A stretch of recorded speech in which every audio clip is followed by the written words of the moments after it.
আমার পায়ে তলায় থাকতে পারো না? থাকতে পারো না?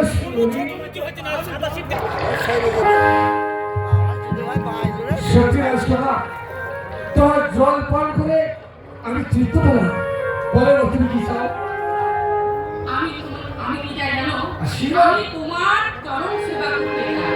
না হ্যাঁ, পায়ে তলায় তোমার চরণ দাসী হতে।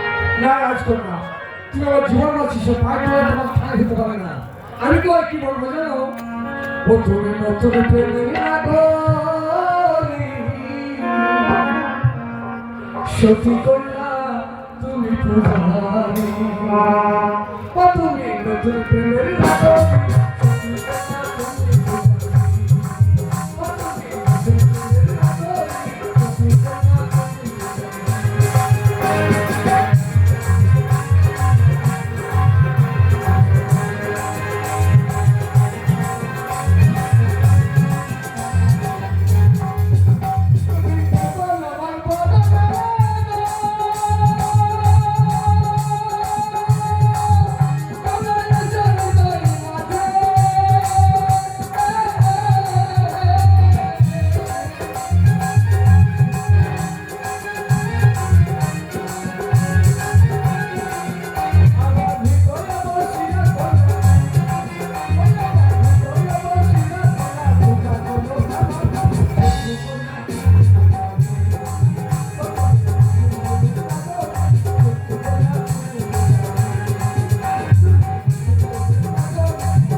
না কুমার, আমি তোমার সঙ্গে এই মুহূর্তে তো যেতে পারবো না। তবে শোনো কুমার, আমার পিতা আগামী কাল স্বয়ংবর সভার আয়োজন করেছে। তোমার সঙ্গে সেই স্বয়ংবর সভায় তুমি উপস্থিত হবে। সেই স্বয়ংবর সভায় উপস্থিত হলে আমি তোমার গলায় আমার হাতের গাঁথামালা পরিয়ে তোমার স্বামীকে বরণ করে দেব। তুমি ঠিকই বলেছো রাজকন্যা, এই বিবাহ আমাকে কেউ মেনে নেবে না। তার জন্য কেউ কেউ নেই।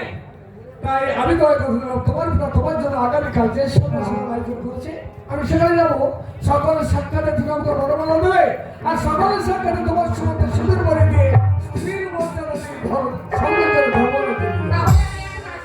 রাজকন্যা, তোমার তো আমার শর্ত আছে, আমার তো শর্ত আছে। আমি সেখানে ছদ্মবেশে যাবো। যদি চিনতে পারো, মালা দিতে পারো, তাহলে জানবো তুমি সতী।